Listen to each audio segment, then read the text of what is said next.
Hello, everyone, and a very warm welcome. We're going to talk about some of the solar aspects to Christianity today. This has been picked up time and again by scholars, researchers, and so on. And I think it's very interesting because obviously there are so many solar heroes. Helios would be one of the obvious ones here. Hercules as well, kind of solar character. Apollo. These are very obviously solar. I mean, Horus and so on, right? Literally, the eye of the sun is one of his eyes. And this is, of course, Christianity was marinated for a very long time in the backdrop here of celestial and solar theologies. And Sol Invictus of the unconquered sun, so close to Christianity in that Constantine worshipped Sol Invictus before he took Christianity as the empire's formal religion. So it would not be that strange to posit that a lot of the solar iconography and symbolism was then funneled, if you like, into Christianity at a certain time, though not the root of the messianic sectarian notion here of Jesus, which, if you go with people like St. Paul, the epistle writers and so on, is clearly not a solar deity. He is something else, something seen in ecstatic vision, a typology for various Old Testament figures and so on. It is not really easy to say that he, in the earliest times, in this early strata of Christianity, would have represented a solar god. Though the archetypal frame here with the solar deity here is indeed imbued by so many of the older Greco-Roman gods, you can see quite easily how various aspects of those deities would have made it into Christianity. And then after Christ, that you begin to see the solar worship, the corona, the halo from Helios, the 12 helpers, all of these things that aren't actually really in St. Paul. He talks about the 12, but he's mentioning a group of 12 that were very much in the way that the Jews used to worship and so on in the temple, and we know this quite well. So the pillars and then the 12 did not necessarily mean the 12 disciples or the 12 helpers. That was distinguished in Greco-Roman thought. The Virgin as well. This all gets overlaid over Christianity early on. So I just thought we'd go through some of this today because it is extremely obvious. If you go to Rome, you're going to see sun worship everywhere. The cross itself is an old solar symbol. The cross was not part of St. Paul's original theology. The cross was not there. The stauros, the idea of a stake or a tree, was in these early, still Jewish cosmologies. You know, they were motifs that were used. But the idea of the crux was not.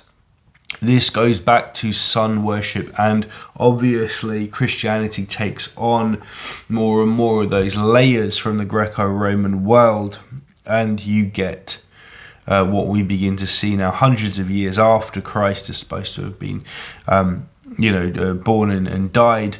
Then you get solar, big, huge solar worship coming. It's all there. Anyway, the purpose of what I'm trying to do here, this expanded source book traces the gradual transformation of early Christian imagery from the celestial apocalyptic Christ of the Jewish world to the solar cosmological Christ of the Greco-Roman world.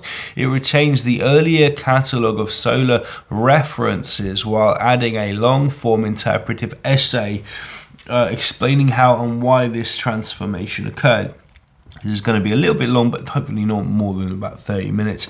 The celestial Jewish phase here. The heavenly Christ before the Son. Paul's heavenly Christ. Paul's Christ is entirely cosmic and vertical, not solar. He descends and ascends through the heavens.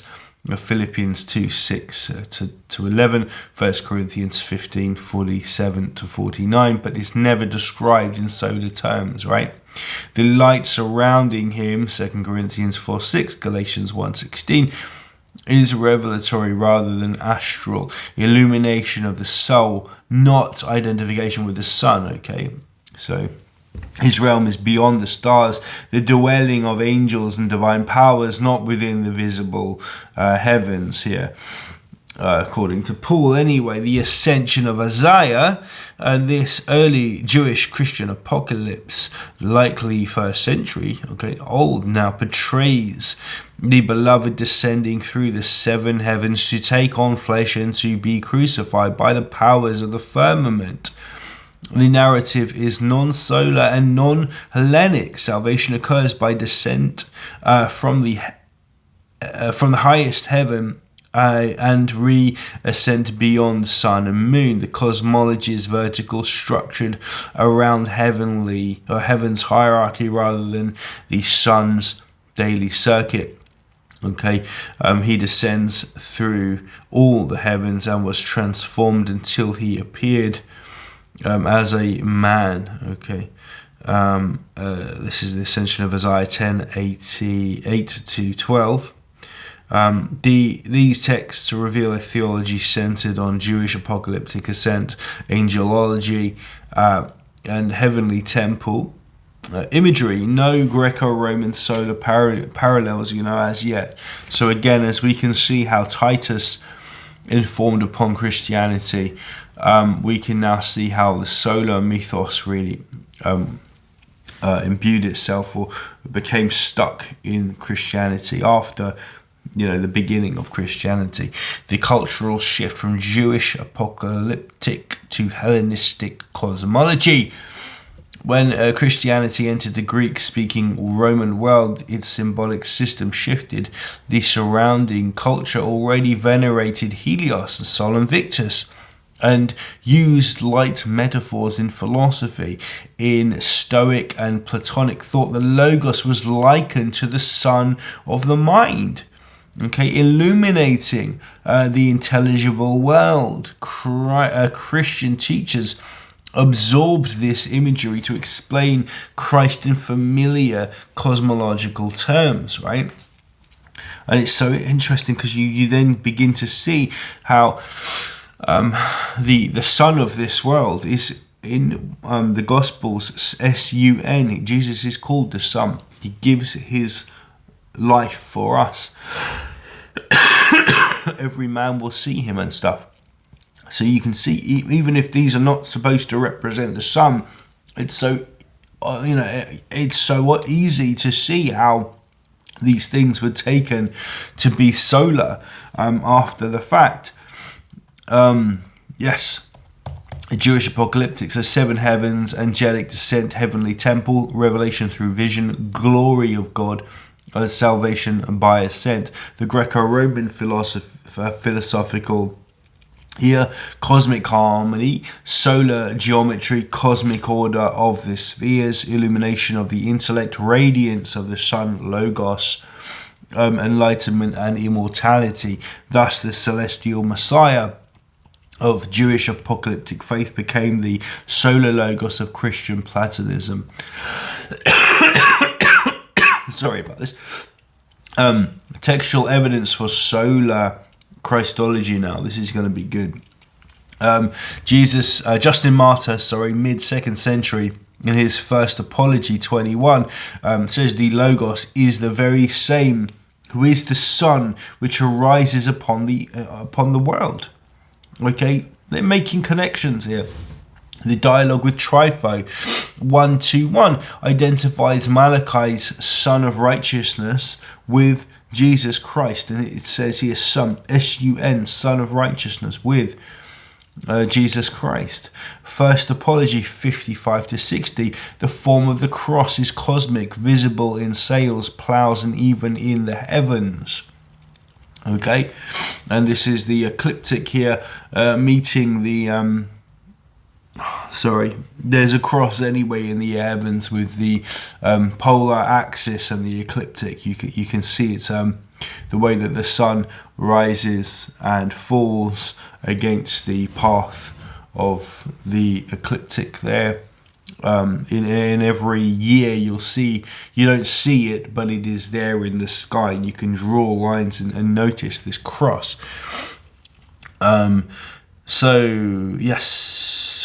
Interpretation here. Apology. First Apology 67. Christians meet on the day of the sun, Sunday, combining creation and resurrection themes. Of course they do. Interpretation. Justin's Christ is both cosmic geometry and rising sun. The Logos sun that illuminates the structure's creation. 2. Epistle of Barnabas, now 15:8-9, speaks of the 8th day as the new creation, the first day of the week, the day of the sunrise of Christ. Tatian, the Syrian, in the address of to the Greeks, 4:11, Tatian contrasts pagan sun worship with the divine true light, Christ, the illumination of reason. Okay, Clement of Alexandria, the Son of Righteousness has risen for those in darkness. This is Protrepticus, Protrepticus 11. Christ is the spiritual sun, enlightening the mind, a philosophical solar Christology. Okay. Origen calls Christ the Son of Righteousness again, who rises daily in the hearts of believers. Contra Celsum 6:17. He distinguishes the physical sun from the spiritual sun here, Christ himself. So he's a kind of fractal of the sun himself, or an analog for the sun. Hippolytus interprets Daniel's fiery throne vision as the coming of the Christ, the Son of Righteousness again. Tertullian reports that pagans accuse Christians of sun worship because of Eastward prayer and Sunday assemblies. Apology 16 and Ad Nations 1:13. While denying literal worship, his need to defend the practice shows how pervasive the solar association had become in his time. Cyprian of Carthage calls Christ the sun that never sets, the S-U-N that never sets, emphasizing unending illumination of the church. Lactantius states bluntly, the Son of God is the Son of God. Yeah? And think of the rays of the sun, the life-giving properties of the sun here. In the 12 months of the 12 houses of the year, it just goes on and on. If you look at the, as we have done on this channel, the feast days of Christianity are all looked, are calibrated to the time of the year, the months of the year. The John the Baptist feast days, the Virgin, the Feast of the Holy Virgin in Virgo, the Transfiguration in Leo. It's all there very clearly. Easter and Christmas. It's all where you would expect it to be if this was a kind of solar enmeshing now with the church adding to its liturgy, to its practices and rituals. This is all solar. You can't get away from it. So Lactantius states bluntly, the Son of God is the Son, S-U-N, of God, Divine Institutes 4:10. Here Christ as the physical Son, or explicitly linked as divine realities. And the physical side. Constantine and Eusebius. Now, Constantine coins the standard and standards fuse Sol Invictus with the Chi-Rho cross. Eusebius records a vision of a cross of light above the sun. Life Constantine 1:28-32. The solar cross Christ becomes the imperial emblem. All right, iconography. Christ, Helios, mosaic in the catacomb of Gili. Christ as radiant Helios driving the solar chariot.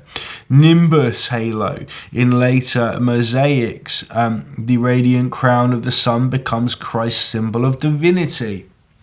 Okay, interpreting the transformation from vertical to radial cosmology. Early Christianity's cosmos was vertical, heaven stacked above the earth. In Greek cosmology, it became radial.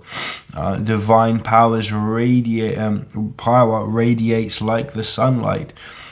The Messiah's descent and ascent transformed into the sun's circuit here, the circular wheels within wheels, if you like, and the illumination of the world, philosophical adaptation.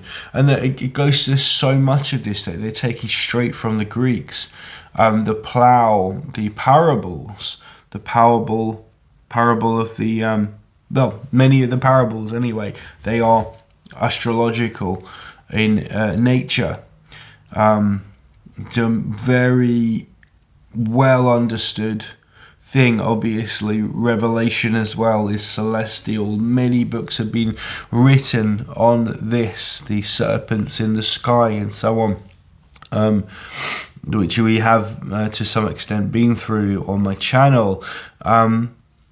So yes, a philosophical adaptation. Now, Plato's Republic, 508a, compared the good to the sun. Stoics called the Logos the fiery principle permeating the cosmos. Justin and Clement merge this with biblical light motifs. Christ as the symbol, visible manifestation of God's reason. The cross as cosmic axis. Justin's cosmic cross is both world structure and solar geometry, equator and ecliptic, of course, forming a cross. The celestial axis mundi, the crucifixion, thus mirrors the universe's own architecture. Political unity. By Constantine's era, Sol Invictus already symbolized divine kingship, casting Christ as the true Son. Unified theology and empire. Christ the cosmic ruler, emperor his earthly image. All right, just like the popes. Continuity and residues of the older cosmology. The Jewish celestial model never vanished completely, even in solarized Christianity. Creeds still confess descent and ascent. Mystical traditions kept the heavenly temple imagery. Gnostic texts, for example, the Pista Sophia, retained the multi-heaven schema where Christ reigns above the solar sphere. And we got to remember as well, Jews were very much in keeping the old celestial and cosmological knowledge there in their religion as well. Lots of their stories revolve around bulls and lambs and stuff like this. The menorah represents the planets with the sun in the middle. So they are, the Saturn, the moon, their ritual, their big days of celebration as well are again celestially calibrated. You can't get away from this. It's just all there. There are books, again, many books, astro-theology and the Old Testament and stuff like this. So it's all there. Thus, two cosmologies coexist: vertical, apocalyptic heaven above, Christ descending through spheres; radial, solar, Christ as central light radiating to all creation. Both depict cosmic mediation, but through different cultural lenses. And I think, so we're just got a summary table here. The first century Jewish Christians, apocalyptic, Enochic, heavenly, angel, Messiah, beyond sun and moon now. All right. Not necessarily the sun and moon. And this goes back to, I think, Jews, preponderance of the Jews not wanting to use idols at all. So the idea of the Christ, or this Logos, the coming in these Hellenistic times, not representing physical things you could see, but becoming that way because Greece and Rome had so much of an input into later Christianity. The key imagery, descent and ascent through heaven. So 2nd century apologists now. Greek philosophy, the cultural context is Greek philosophical, a Christological model. Now Logos and the Son are merged, illuminating the cosmos. And we see the 2nd century Christians basically just saying this, the Son of righteousness now, taking on this solar iconography, Day of the Sun, cosmic cross, Malachi 4 and 2 as well. So you get these reverberations in the older Jewish texts. 3rd century theologians now Platonizing Christianity, spiritual sun, enlightening souls, inner sunrise, intellect, illuminated. 4th century imperial Christianity now just openly impresses Sol Invictus cults and Helios onto Christianity in exactly the same way, even using the zodiac in Christian iconography. It's obvious. Halo,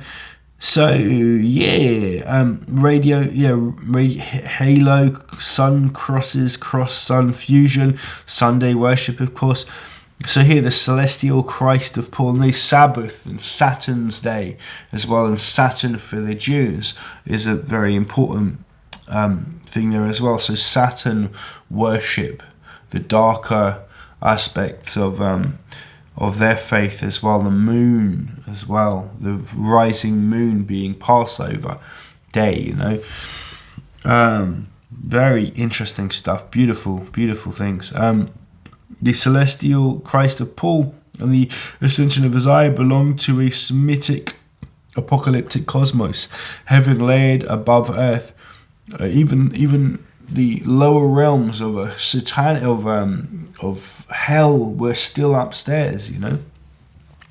Salvation enacted through descent and ascent. Well, when Christianity entered the Greek and Roman world, the vertical cosmology was recast into solar geometry.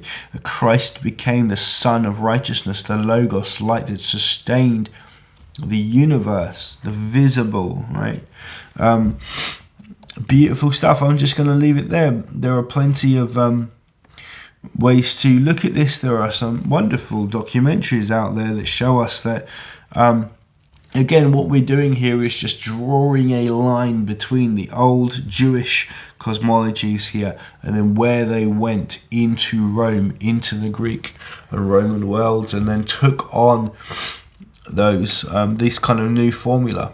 And it's very clear and it's beautiful. What I would say though is that there are so many impactful parallels and metaphors you can draw between Jesus Christ and the older pagan deities. I mean, for sure, they go right back to Osiris and that celestial iconography, and Isis Mary. She was called Mary as well. What's happened here is that you can draw the line and see how Christianity, again, as I said 5 times in this video, what can I say? it moves. Christianity moves. It takes on all of these new forms and structures. And of course, Titus is coming in here and doing his own thing, or a fan club for Titus, should I say. And it all then begins to make sense. Odysseus, Hercules, finding their way into certain aspects of Jesus's Gospels. Really cool stuff. Hercules in the sky, the tombs episodes, the parable of the plough, the plough and the constellation of the plough. It's all there anyway. There's so much of this out there. Anyway, I'm going to go. Have a good one. Take care. All right.